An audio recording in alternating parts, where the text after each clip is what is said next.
আসসালামু আলাইকুম এভরিওয়ান, আশা করি সবাই ভালো আছেন। আজ নিয়ে এসেছি খুবই সহজেই মজাদার এবং খুবই পুষ্টিকর স্বাস্থ্যকর সহজ রেসিপি। এই রেসিপিটি তৈরি করতে আপনাদের চুলা জ্বালাতে হচ্ছে না, খুবই সামান্য উপকরণ দিয়ে, ঘরে থাকা উপকরণ দিয়ে আপনারা এই রেসিপিটি করতে পারবেন। আর যারা ওয়েট লস করতে চাচ্ছেন তাদের জন্য তো এই রেসিপিটি অবশ্যই দরকারি। তো চলুন রেসিপিটি শুরু করি।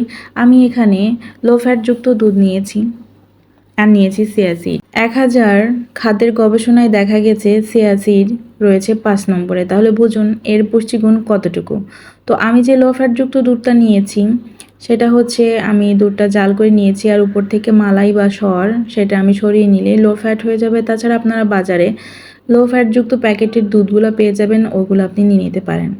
এখন আমি একটি পাত্রে 2 চামচের মতো চিয়া সিড দিয়েছি আর 1 কাপের মতো লো ফ্যাটযুক্ত দুধ নিয়েছি। এখানে অবশ্যই লো ফ্যাটযুক্ত দুধ নিতে হবে যারা ওজন কমাতে চাচ্ছেন তাদের জন্য।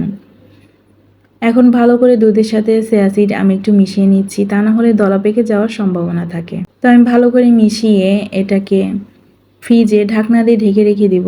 যারা সকালে খেতে চান তারা রাত্রে এই কাজটা করে রাখবেন, তাহলে আপনাদের সকালবেলা খেতে সুবিধা হবে।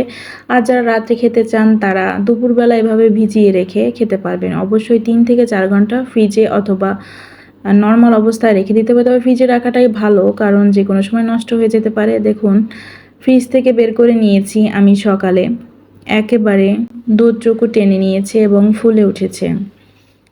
এটা ফুলে উঠলে সবচেয়ে ভালো হয়, পুষ্টিগুণ পুরোপুরি পাওয়া যায়। ফুলে না উঠলে এটা হজম করতে অনেক বেশি অসুবিধা হয়। এখন আমি এখানে অ্যাড করছি কিছু কাঠবাদাম কুচি। কাঠবাদামগুলোকে আমি আগে থেকে ভিজিয়ে রেখেছিলাম, তাই আমি কুচি করে নিয়েছি। আর এখানে আমার মনে হচ্ছে একটু বেশি ঘন হয়েছে, তাই আমি সামান্য পরিমাণ দুধ অ্যাড করেছি।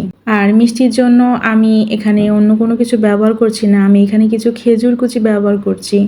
আপনার চাইলে এর ভিতরে কোনো ফ্রেশ ফ্রুট দিয়েও করতে পারেন, তাছাড়া এভাবে আমার মতো ড্রাই ফ্রুট দিয়েও করতে পারেন। তবে মিষ্টিটা না দিলেই ভালো হয়, মিষ্টিটা না দিলে পুষ্টিগুণটা আরও বেশি পরিমাণ পাওয়া যায়। গবেষণায় দেখা গেছে আমন্ডে প্রচুর পরিমাণ পুষ্টিগুণ আছে। আমন্ডটা লিস্টের নাম্বার 1-এই আছে। আর তাছাড়া চিয়া সিডের আমার একটি ভিডিও আছে, চাইলে আপনারা সেটা দেখে নিতে পারেন। এখন আমি একটি সার্ভিং গ্লাস নিয়েছি, এখন এখানে আমি এটা পরিবেশন করে নিচ্ছি।